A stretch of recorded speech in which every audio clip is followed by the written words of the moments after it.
friends. You may call me Peter Quince, and I shall be your guide tonight. This is my companion, Pippin. I will be your guide tonight in this play of plays, our interlude before the Duke's wedding day at night. Yes, fair friends, we celebrate the wedding between Duke Theseus and the Queen of the Amazons, Hippolyta. But a word of caution to this tale. Many of you have dined well with us tonight. However, if they are to find any food upon our stage, they will hang us all. Every mother's son! So, too, we ask that you remain seated, save for emergencies. Our play is very short, and we wish to have as little disruptions as possible. And please refrain from flashing those magical cameras of yours. Yes, ma'am. But feel free to laugh and enjoy the festivities.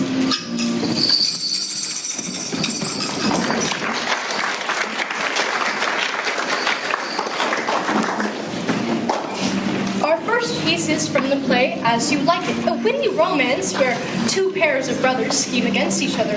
Duke Ferdinand has banished Duke Senior, his brother, into the forest of Arden. The other set of brothers, Oliver and Orlando, have problems of their own. Oliver refuses his small inheritance from his father's estate, and instead schemes over Orlando killed a wrestling match.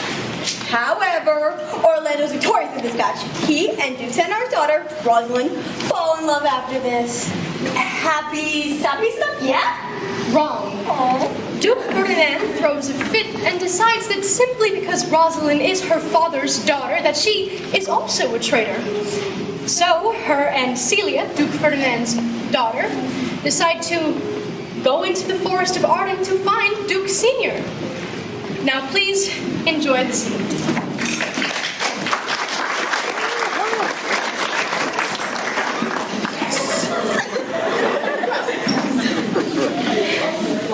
Oh, why cousin, why Rosalind? You have mercy, not a word? Want to go to door?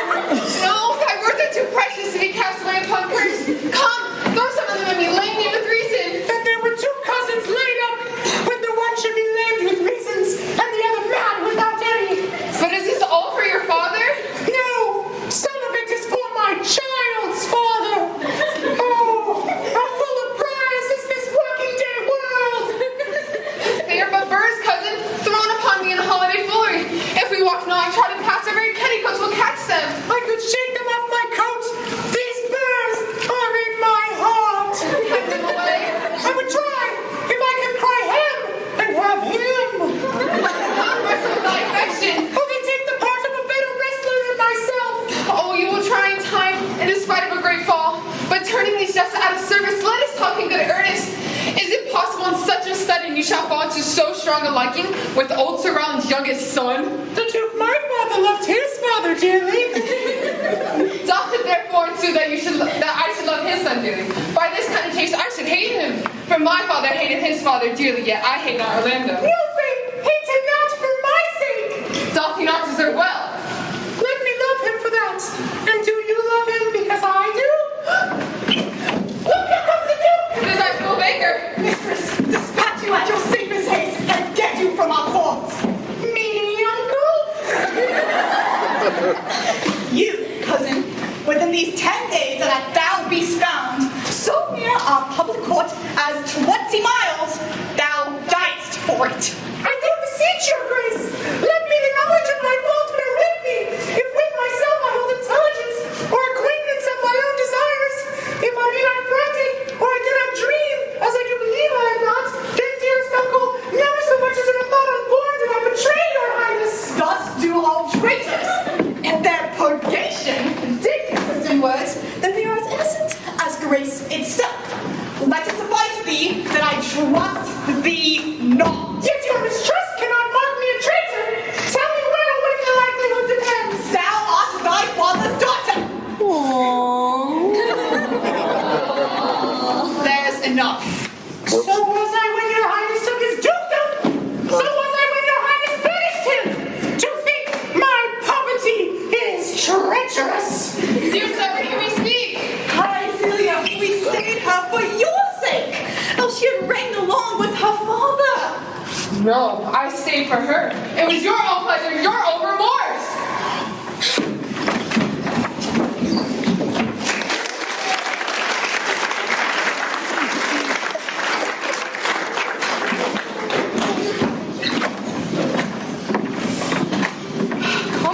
stuff, huh? Was that a guy playing Rosalind? Yes, in the time that Shakespeare was alive, women weren't allowed to be actors, so that happened quite a lot. Interesting. Onward, this next piece of entertainment is a segment from Midsummer's Night Dream. In this, Helena bemoans her predicament in an emotional monologue. You see, Helena's friend Hermia has not only been able to win the love of Lysander, but also the love of Demetrius. Now, Helena has found that she loves Demetrius dearly. And in hopes of getting him to fall in love with her out of gratitude, she resolves to tell him about Hermia and Lysander's plan to elope into the forest and escape Athenian law. Thus goes the scene. Now, lights. Let's go.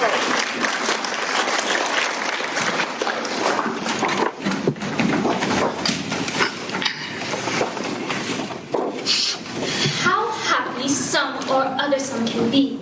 Through Athens I'm thought as fair as she. But what of that? Demetrius thinks not so. He will not know all but what he do know. And as he errs, doting on Hermia's eyes, so I, admiring of his qualities, things base and vile holding no quantity, love can transpose to form and dignity. Love looks not with the eyes, but with the mind. And therefore is when Cupid painted blind, nor hath loved mind of any judgment taste, wings and no eyes figuring unheedy haste. And therefore is love said to be a child, because in choice he is so oft beguiled, as waggish boys engage themselves foursquare, so the boy love is perjured everywhere. For ere Demetrius looked on Hermia's eye, he made oaths that he was only mine. And when this hail some heat from Hermia felt, so he dissolved, and showers of oaths did melt. Oh, so bad. I will go tell him about fair Hermia's flight. Then to the wood tomorrow night he will pursue her.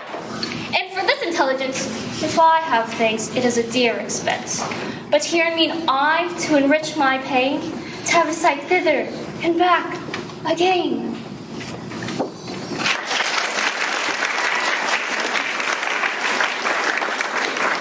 This is fun. It's really fun. I do wonder, will her plan work? I do hope so. We, lucky for us, have another pair of actors to tell how it went for her. Marvelous. Indeed.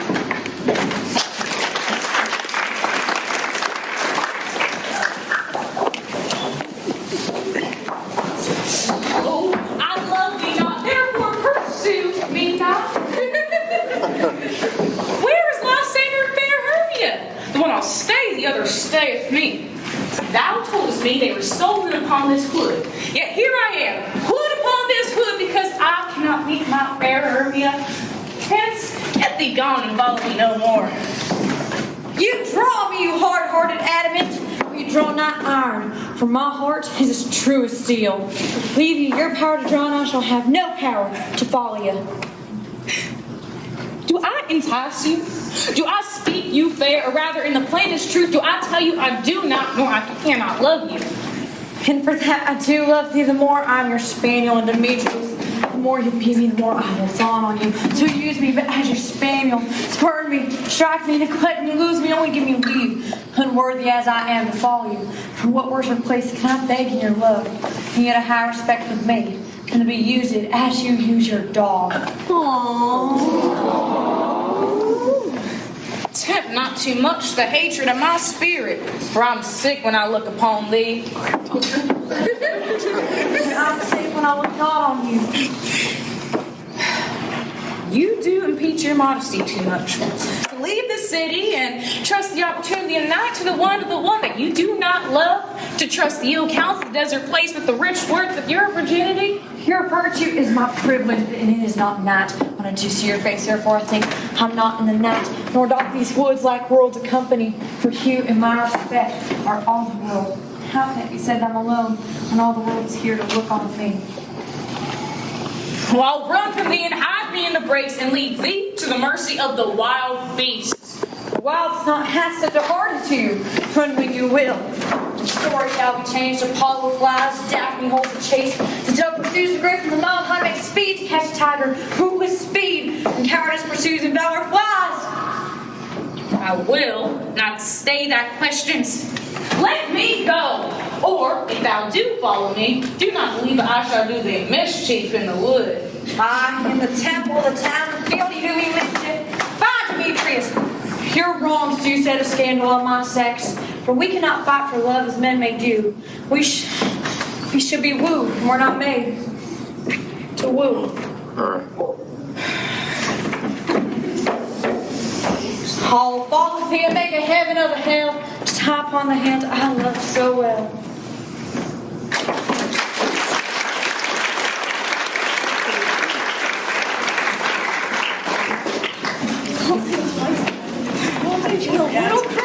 I know.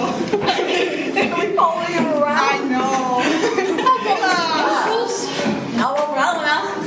Well, that's the way her story goes, but what about that? No more of the show is Comedy awesome. of errors. No, sir. It goes as smoothly as it can. But, that may change. How's that, minstrel? The next piece in tonight's entertainment is indeed a comedy of errors. What, have they not rehearsed? No, sir, they have rehearsed. Oh, come now. That is merely the name of the play.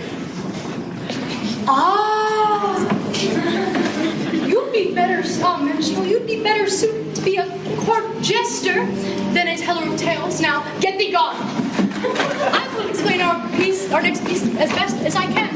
A comedy of errors is what happens when no one knows you have a twin.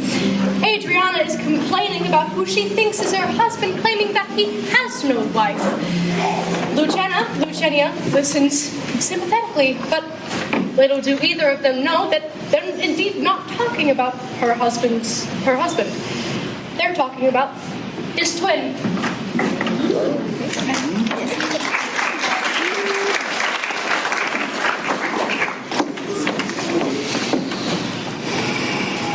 Neither my husband nor my slave return not in such haste. I went to seek his master. Sure, Luciana, it is 2 o'clock. Perhaps some merchant hath invited him, and from the mart he's gone to dinner. Good sister, let us dine, and never fret. A man is a master of their liberty. Time is their master, and when they see time, they'll go or come. If so, be patient, sister.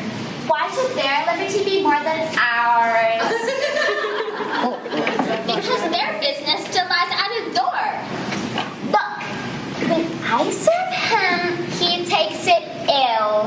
Oh no, he's brittle of your will. Nothing but asses will be brittle so.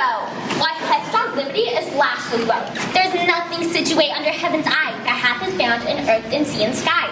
The beasts, the fishes, and the winged fowls are male subjects and at their controls. Man more divine, master of these, lord of the wide world and wild water seas. Endued with intellectual senses and souls, are male more divine, master of these, are subject to their females and their lords, then let your will tend on their accords. The servitude keeps you unwed.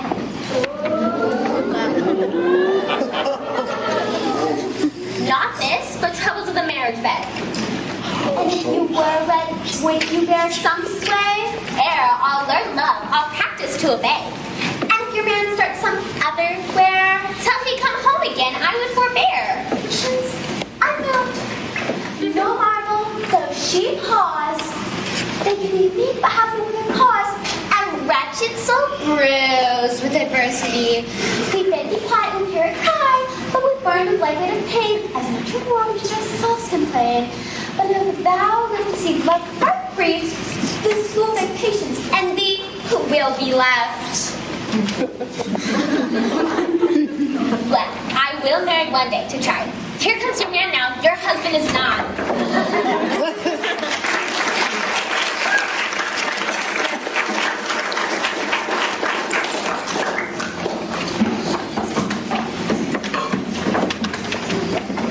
What strange accents those young men had. For ladies of the valley. A benefit, no doubt. Oh, botheration! What brings forth this sudden passion? The next story which we present treats on the mischievous Puck. Oh my! That mischievous fellow who switched my hands and feet not but a fortnight ago? The one and the same. Oh. Sent by Oberon to do mischief. Oh, well, you guys are on your own for this one. We must savor our appendages.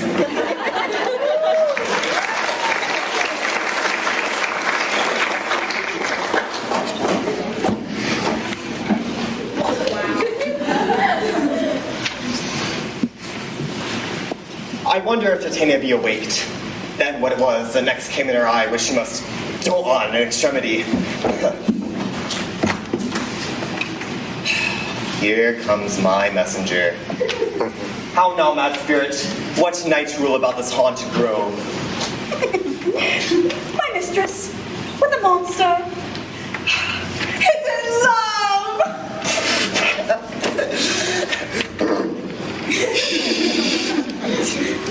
Near to her close and consecrated bower, while she was in a dull and sleeping hour.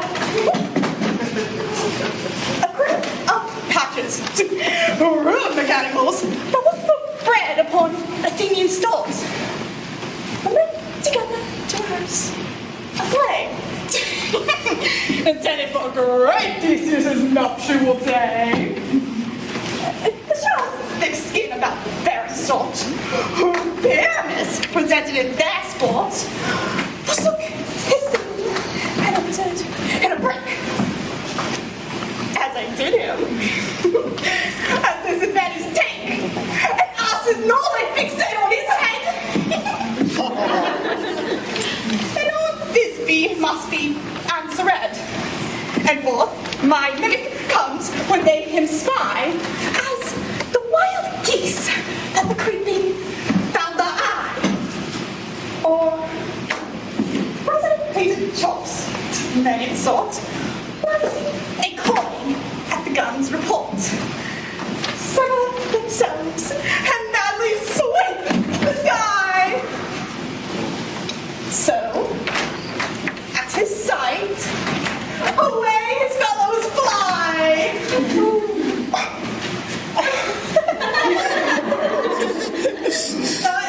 And here at our staff, here and o'er falls. He murder cries and help from Athens calls.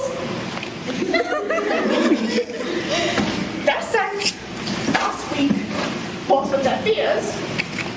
So strong, made senseless things begin to do their wrong. The briars and thorns at their apparel snatch. Some sleeves, some hats, but yokers, all things catch. They let them on this distracted fear, and left sweet pyramids translated there. When, in that moment, so it came to pass. Titania went, and straightway loved an ass. This falls out better than I could divide. But hast thou yet latched the Athenian's eyes with the love juice as it did bid thee do? I took him sleeping. That is finished. To add the Athenian were by his side. Oh, that when she be waked, by force she must be eyed.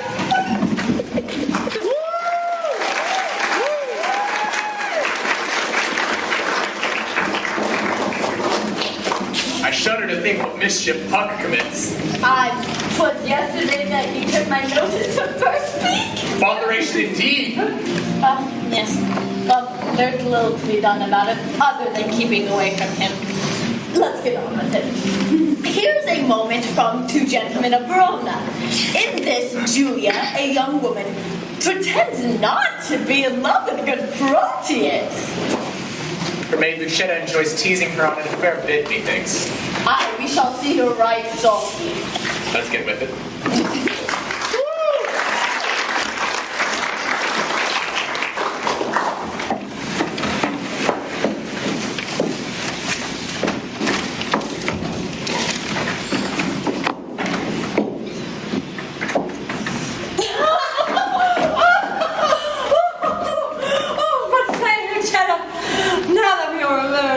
Counsel me to fall in love. Oh, aye, madame, so that you stumble not unheedfully. Well, of all the gentlemen that ever came with quarrel encounter me, in thy opinion, which is worthiest love? Please repeat their names. I'll show my mind, according to my shallow, simple skill. What thinkest thou of the fair Sir Eglamour? Ooh, as of a knight, well spoken, neat and fine. But where are you? He never should be mine. And what thinkest thou of the rich Mercatio? well of his well, but of himself, so-so. And what thinkest thou, gentle Proteus? Oh, Lord! To see what folly reigns in us. How now, what makes you passionate as me? Pardon, dear madam. 'Tis a passing shame that I, unworthy body as I am, should censure thus on lovely gentlemen. And why not on Proteus as of all the rest? Well then, of many good I think him best. Your reason? I have no other but a woman's reason. I think him so because I think him so. And wouldst thou have me cast my love on him? Aye, madame, if you thought your love not cast away. Well, he of all the rest hath never moved me. But he of all the rest, methinks best loves you. His little speaking shows his love so small. Violence closest kept friends most of all. They do not love that do not show their love. Oh, they love least that let men know their love. I would I knew his mind.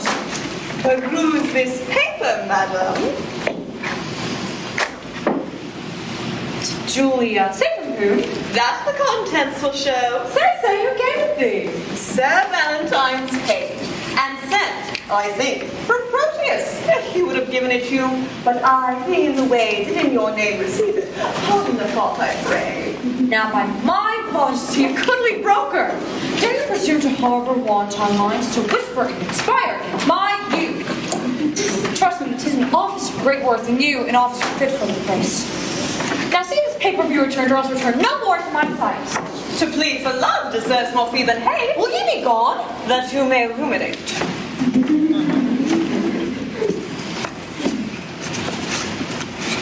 And yet I would I'd oil the letter. I'd be ashamed to call her back and to pray her to a fault for which I chid her. What fool is she that knows I'm a maid in modesty and would not force the letter to my view? A maid in modesty say no to that and let the proper construe. Fie, how wayward is this foolish love. Like a testy babe scratched nurse, and presently I'll humble kiss the rod. How churlishly I chid her when I would have had her here. How angrily I taught my brow to frown when inward joy enforced my heart to smile. My penance is to call Lucetta back and ask permission for my folly past. What ho, Lucetta? What would your ladyship? It's near dinner time. I would prefer that you might kill your stomach on your meat and not your maid. What is that thou took up so gingerly? Nothing. Why didst thou stoop, then? To take up a paper that I let fall. And is that paper nothing? Nothing concerning thee. Then let it lie for those it concerns. Madame, it will not lie where it concerns unless it have a false interpreter. Some love of yours hath writ to you in rhyme. That I might sing it, madame, to a tune. Give me a note, your ladyship can By sing. as little as such toys as may be possible, let's sing it to the tune of Light O Loud. It's too heavy for so light a tune.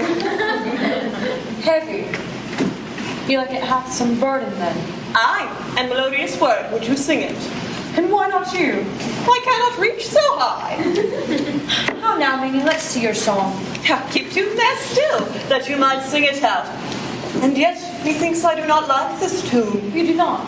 Nay, madame, 'tis too sharp. Nay, now you minion are too saucy. Nay, now you are too flat. And mar the concord with too harsh a descant. There wanteth but a mean to fill your song. The mean is drowned by your unruly bass. Indeed, I bid the bass from Proteus. This babble not henceforth to trouble me. Here is a coil of protestation. Go, kiss you gone, and let the papers lie. You be fingering them to anger me.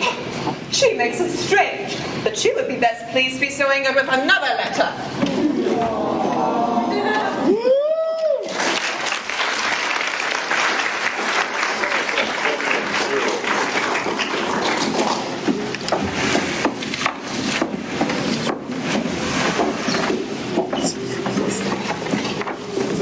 Well, I dare say Julia's rather wishy-washy little duck. Indeed, tittering like schoolgirls they were. Well, I suppose you've never had any lady titter over you, which you're so different. Not so. There was a lady in Devonshire who was pretty as anything and tittered over me quite nervously. She told all the ladies in the market of me and the tales I told. And this should be one such tale. I warrant you've never been fancied by any woman, even in a dream. Funny that you should say that. Our next scene is coming on, and whence will have our heads if we don't continue further. Alright, coward you are, but I digress. Now we come to our final scene. Bottom the Weaver has had quite a time this Midsummer's Night. Yes, this next scene is called Bottom's Dream. Perhaps he ought to tell us of it. Well, that's it. We bid you adieu, friends and countrymen. Bottom, wake and tell us of this Midsummer's Night.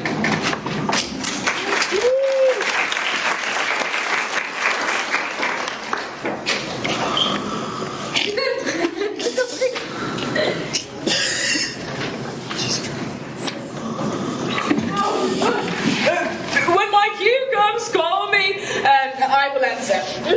My next is most fair Pyramus. Yes.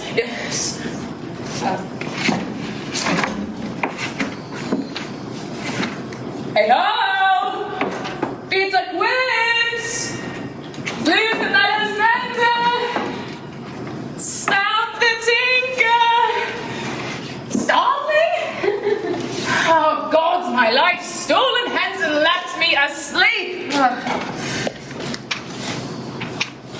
I have had the most rare vision. I have had a dream past the wits of man to say what my vision was. Man is but an ass we go about to expound on this dream. Methought I was... Well, there's no man can tell what. Methought I was, and methought I had. Man is a patched fool if we go about to expound on what methought I had. The eye of man hath not heard, the ear of man hath not seen, man's hand not able to taste, his tongue to conceive, nor his heart to report what my dream was. I will get Peter Quince to write a ballad, and it shall be called Bottom's Dream. For it hath no bottom, and I shall sing it at the latter end of the play before the Duke. For adventure to make it the more gracious, I shall sing it at her death. But where are these lads? Where are these hearts? Masters! I am to discourse wonders, but ask me not what. For if I tell you, I am no true Athenian. So I will tell you everything right as it fell out. Nay, not a word from me. All that I will tell you is that the Duke hath died, yes. Get your apparel together, good strings to your beard, new ribbons to your pumps. Every man look all of his parts and meet presently at the palace. For the short and the long is, our play is preferred. In any case, let this be a clean lid, and let not him that plays the lion paw his nails, for they shall hang unto the lion's claws. And most ye actors, eat no onions, no garlic. Oh! For we are to utter sweet breath, and I do not doubt but to hear them say it is a sweet comedy. No more words. Peter Quince! Peter Quince! Oh, get up, foolish Peter Quince! Have you heard the play has begun? Thou hast talked so long that the play is already here.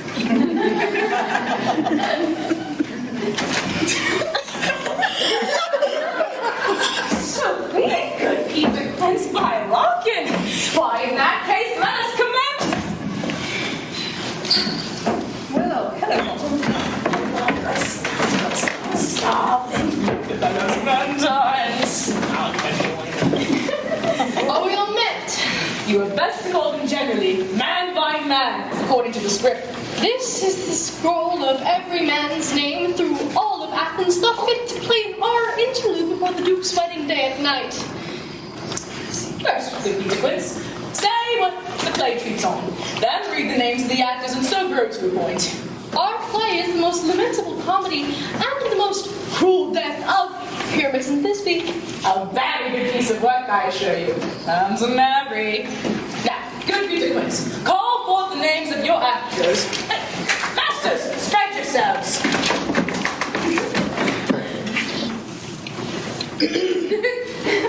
Nick Bottom the Weaver. Ready. Name the plot I am to and proceed. You are set down for Pyramus. And what is Pyramus? A lover or tyrant? A lover that kills himself most gallant for love. I shall play his part, yes, but if I do it, let the audience look to the eyes. I will storms. I will condole in some measure to the rest. Yet, my chief humor is one for a tyrant. I can play every spreading, or a hot-tag captain to make all split. The raging rocks, the shivering shock shall break the locks of prison gates in Phoebus' car, and make and mar and shine afar of foolish fates.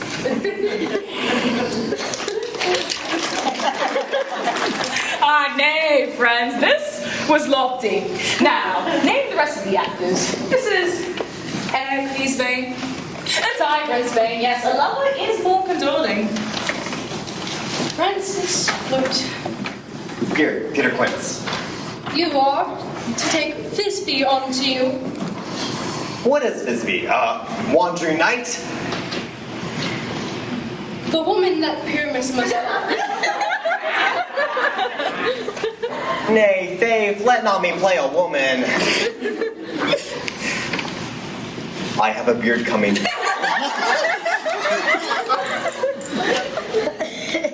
All is one, you shall play it in a mask, and you will speak as small as you will. And I'm in hide my face. Let me play Thisbe. Or speak in a monstrous little voice. Thisbe! Thisbe! Pyramus, thy Thisbe dear and lover dear! No, you will play Pyramus and Flute, you Thisbe. Robin Starveling, the tailor, here Peter Quince. You are to be Thisbe's mother. Tom Snout, the tinker, you Pyramus's father. Oh. Myself, Thisbe's father, and Snug the joiner, you the lion's part. But I hope you have the play well fitted. Have you the lion's part written? Pray you could be given to me, for I'm slow of study. You may learn it extempore, for it is nothing but roaring. No! Let me play the lion's part. I will roar that I will do any man's heart do good to hear me. Yes, I will roar that the Duke himself will say, let him roar again! Let him roar again! And you shall do it so terribly that you would frighten the ladies that they would shriek. And that would be enough to hang us all. That would hang us, every mother's son. Oh, masters, I pray, if we were to frighten the ladies out of their wits, they would have no more discretion but to hang us. But I will aggravate my voice as gently as any sucking dove. Yes, I will roll you 20 nightingale. You will play no part but Pyramus. Pyramus is a sweet-faced man. A proper man that one shall see in a summer's day, the most gentlemanly-like man there is. Therefore, you must needs play Pyramus. Well, I undertake it. What beard do I best to play it in? Why what you will. I will undertake you in your straw-colored beard, your orange-tawny-colored beard, your purple and grain-colored beard, or your French crown-colored beard, your perfect yellow. Some of your French crowns have no hair at all, so you will play it barefaced. But, masters, those are your parts, and I entreat you, and request you, and desire you to come then by tomorrow night, and meet me here a mile without the town, where we will rehearse.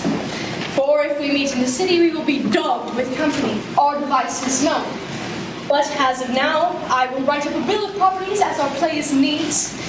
But, gentlemen, fail me not. We will meet, and here we may perform most absurdly and courageously. Take pains, be perfect. Adieu. At this Duke's Oak we meet. Enough! Hold or cut bowstrings.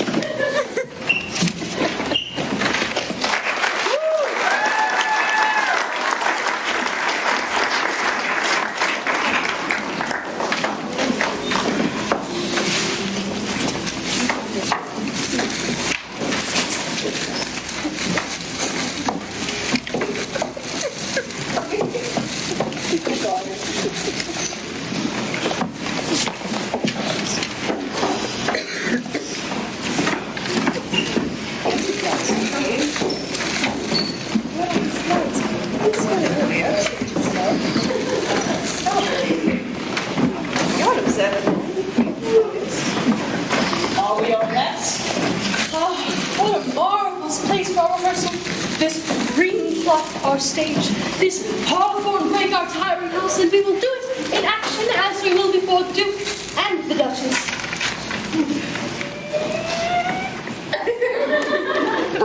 Peter Quince!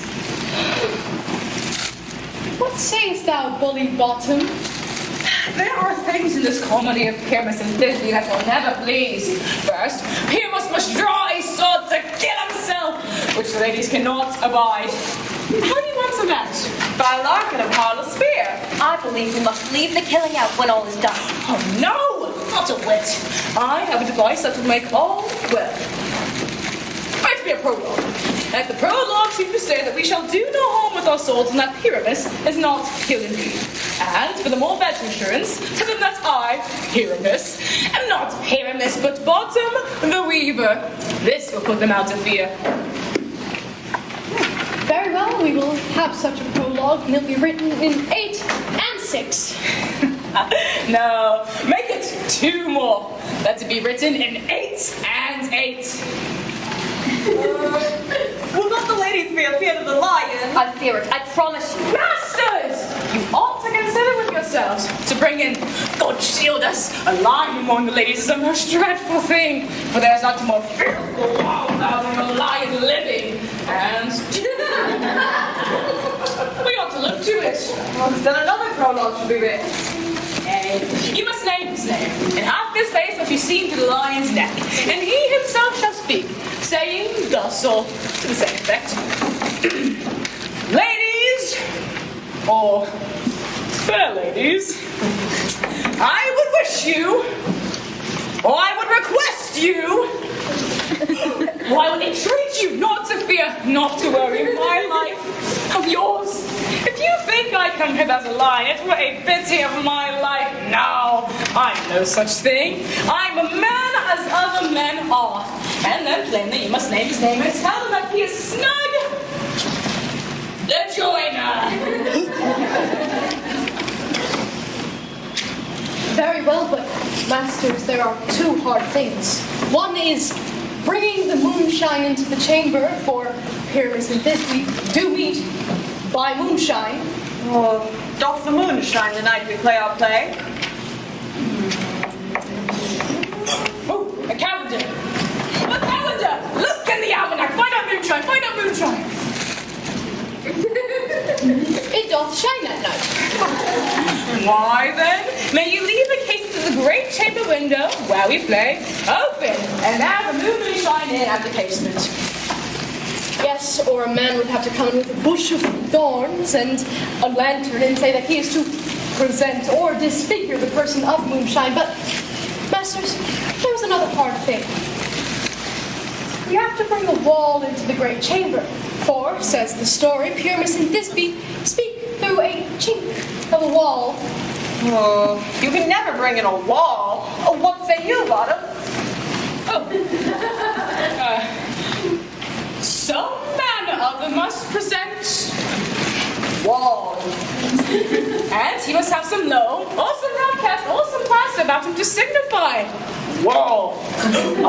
Or he may hold his fingers out like thus, and through that bread he shall Pyramus and Thisbe whisper. If that's the case, then all is well. Masters, find a seat and rehearse your parts. Pyramus, you start. After he has spoken his speech, we will enter into a break. Thus, everyone according to his cue. What heaven homespuns have we swaggering here? So near the cradle of the fairy queen? What? A play at Todd? I'll be an author. An actor too, perhaps. If I see forward. Pyramus, speak! Thisbe, stand forth! Thisbe, thy flowers of odious savor sweet. Odors. Odors. Odors savor sweet. But hark, a voice. Stay thou but here a while, and unto thee I will appear. A strange appearance. Then ear play here. Must I speak now? Aye, you must. For you must understand that Pyramus is to go but to see a noise that he heard. Then is to return again.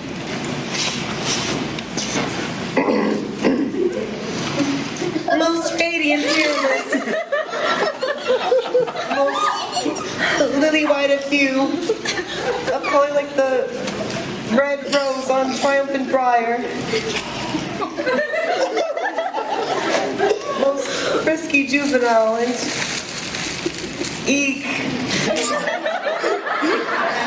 Most lovely Jew, as truest horse that yet would never tire. I'll meet thee, Pyramus, at Ninny's tomb.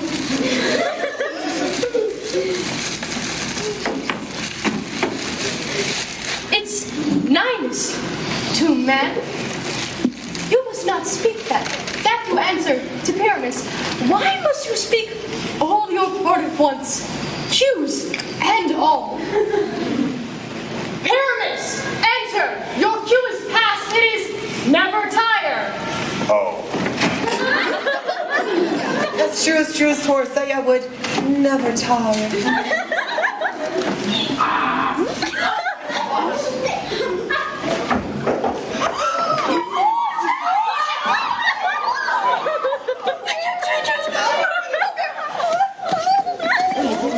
If I were fair Thisbe, if only I were thine.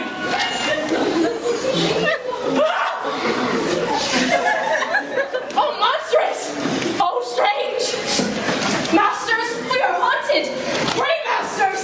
Pray, masters!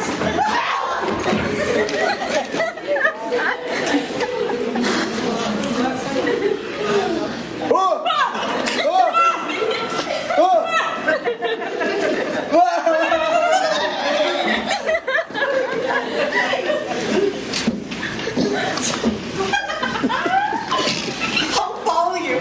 I'll lead you around. Through bog, through bush, through brake, through briar. Sometime a horse I'll be. Sometime a hound, a hog, a headless bear. Sometime a fire. And neigh and buck and grunt and roar and burn. Like horse, hound, hog, bear, fire.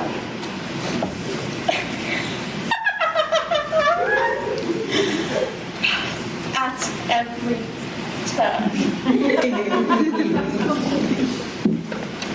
Why did they run away? It's the mockery of them to make me a fear. Oh, sounds! Oh! Ghosts on my hair! do I see on thee? What do you see? You see an outside of your own, do you?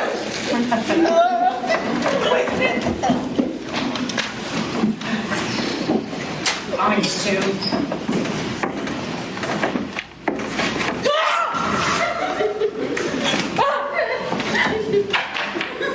Blessing, bottom. Blessing, Noah. Translate it. Please.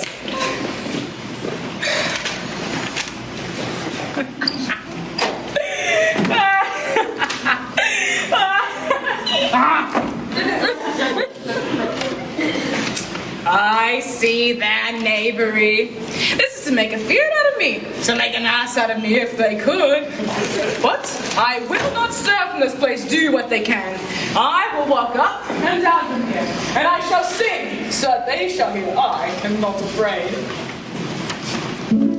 The owl cock so black of hue with orange tawny bill. What throstle with his notes so true, what red with little queer. What angel wakes me from my flowery bed? The finch, the sparrow, and the lark, the plain song Kiki Gray, whose notes full many a man doth mock, and dares not answer nay. For indeed, who would set his wit so foolish to a bird? Who would give a bird the lie, though he cried cuckoo, never so? I pray thee, gentle mortal, sing again. My ears is a neighborly note, as mine eyes and thoughts with shape. And on first view to say, to swear, I love thee. Methinks, mistress, that's very far-fetched of you, very much indeed. For the truth is that reason and love keep very little company together nowadays. The more the pity that someone is noble will not make them friends. Nay, I can speak upon occasion. Thou art as wise as thou art beautiful. Oh. Not so neither, but if I had wit enough to get out of this wood, I would have enough to serve mine own turn. Unto this woods do not desire go. Thou wilt remain here, whether thou wilt or no. I am a spirit of no common fate. The summer still doth tend upon my fate. And I do love thee, therefore go with me. And I'll give thee fairies to attend thee, and they shall fetch thee jewels from the deep, and sing while our pressed smiles thou wilt see. And I will purge thy mortal grossness, and thou shalt like an air spirit go. Peas blossom, cobweb, oats, and mustard seed. Ready? And I. Where shall we go? Be kind and courteous to these gentlemen. Hawk in his walks, gamble in his eyes. Feed him with apricots and dewberries, with purple grapes, green figs, and mulberries. The honey bags steal from the honeybees. The night takers crop their waxen thighs and light by fire lower's eyes. To have my lover, to sleep and to arise. Be kind and courteous to this gentleman.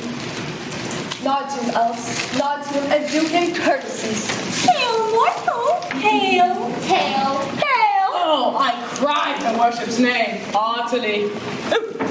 I beseech your worship's name. Cobweb.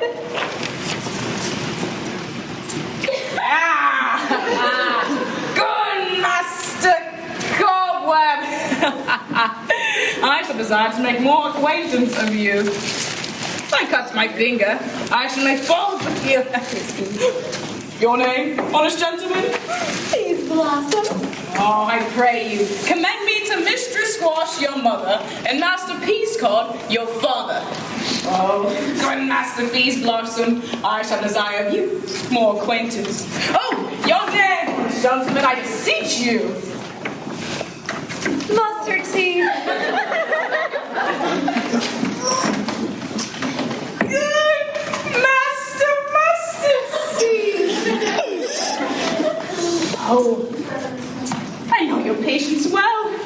That same cowardly oxbeat hath devoured many a gentleman of your household. Oh, I promise you, good master must see your kindred hath been my I want to have now. Oh, I should desire you two more acquaintance. I have waited upon him. Lead him to my bower. The moon, methinks, looks with a watered eye, and when she weeps every little flower, lamenting some enforced chastity. Tie up my lover's tongue and breathe him silently.